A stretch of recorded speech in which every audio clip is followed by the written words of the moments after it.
there, Daphne here with a short video to show you how to mix up your own encaustic medium. Now, encaustic medium is simply a combination of beeswax and Damar resin.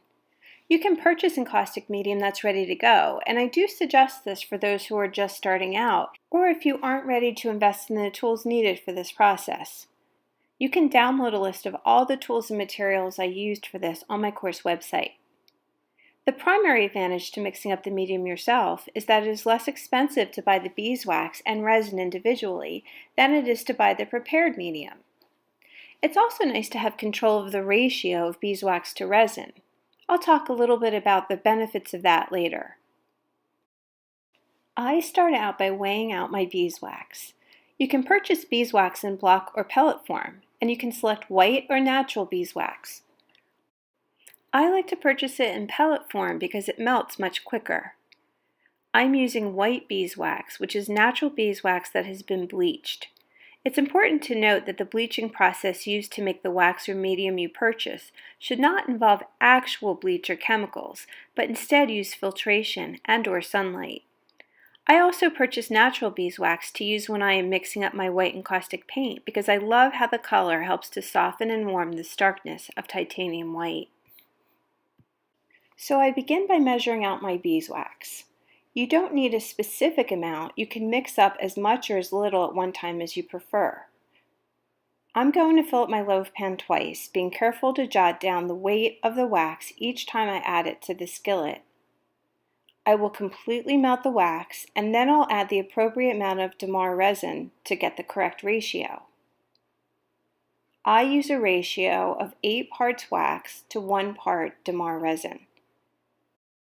Encaustic artists use different ratios. I've heard of those going as high on the resin content as 5:1, all the way down to 100% wax and no resin. The resin will increase the melting temperature and the hardness. This means the surface of the finished piece will be more durable than plain wax, and will be able to be buffed to a higher, more translucent surface. It also helps prevent blooming in the wax. I have my skillet set to 200 degrees Fahrenheit. You may need to tweak it a little because the controls aren't always super accurate, but if you see any smoke in your skillet, it means it's too hot and you should dial it down.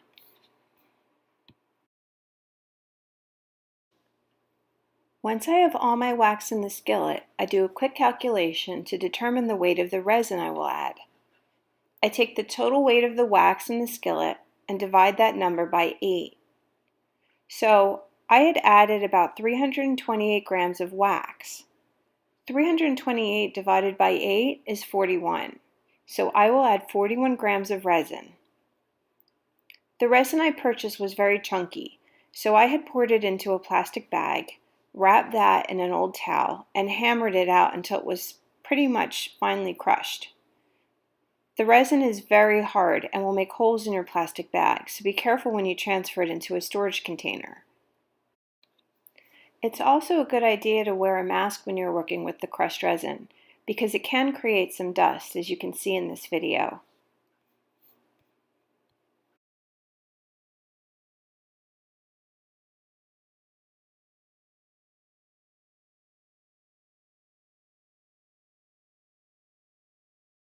Continue to stir and break up the wax until it all melts.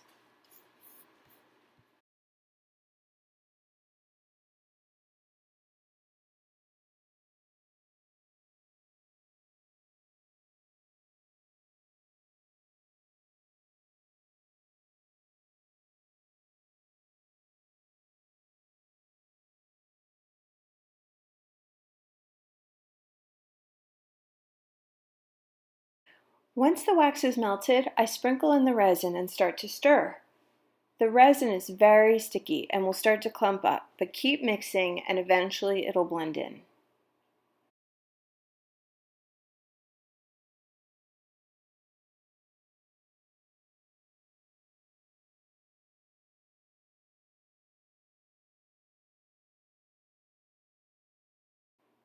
It takes a while, so be patient.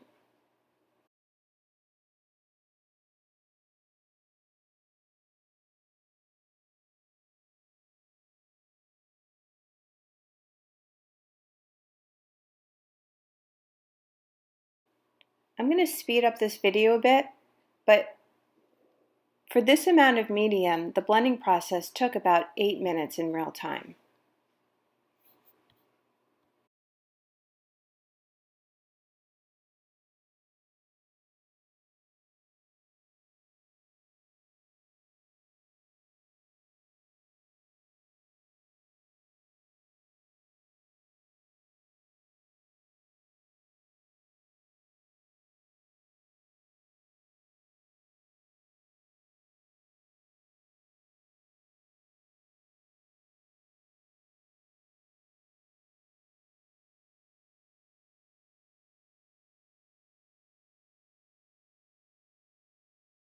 You'll probably notice some debris in your skillet.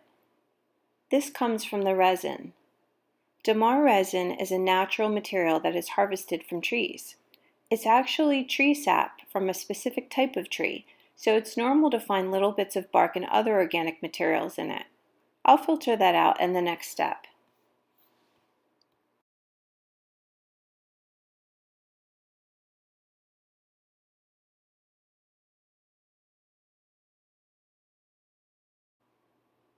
I make one final stir, and I see that there is a tiny bit of unmelted resin that is mostly debris at the bottom of my pan.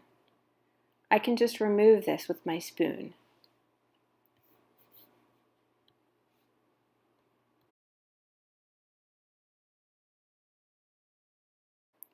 I use a plastic storage container with a cheesecloth draped over the top for filtering my medium. My existing cheesecloth is pretty saturated with debris, so I'm cutting a new one.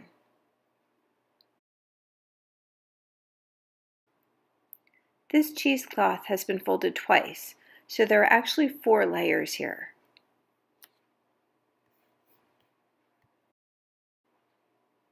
Make a little well in the top to hold the hot wax as it filters through. You can use clips or a rubber band to secure the cheesecloth to the top of the container.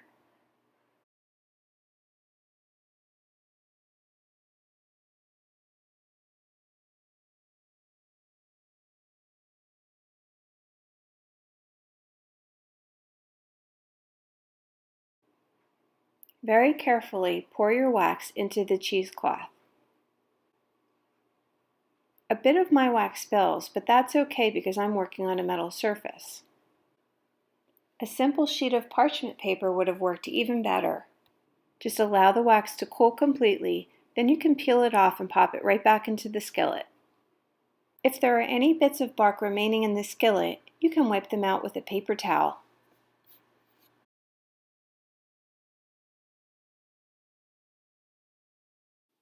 Watch as the wax cools and goes from a translucent color to a buttery white.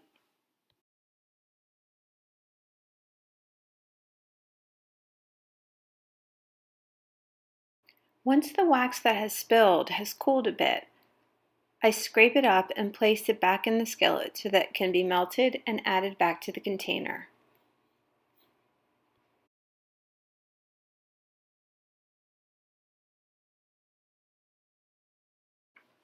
Now it's time to mold the encaustic medium. I use a muffin pan for this. You'll want to work quickly before the wax sets up in the container.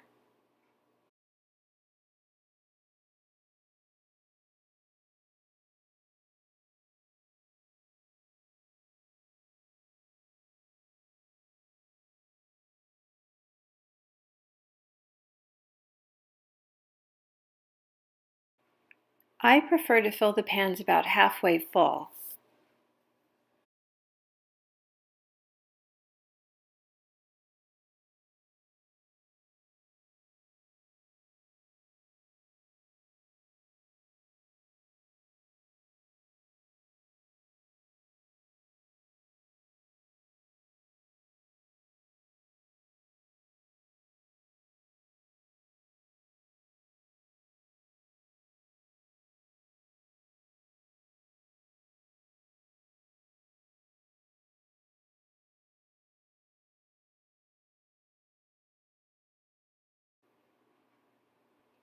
Once the medium has cooled completely, you can remove the bricks. Sometimes I'll pop the muffin pan in the freezer for just a few minutes to make the bricks easier to remove. If I hadn't filtered the medium, or if some of the bark got through the filter, it would have settled to the bottom. This batch is very clean, but if you find any impurities, you can scrape them away at this point. This is what encaustic medium made with natural beeswax looks like. I hope you found this video to be helpful and enjoyable. If you'd like to learn more, check out the rest of my videos available on my website,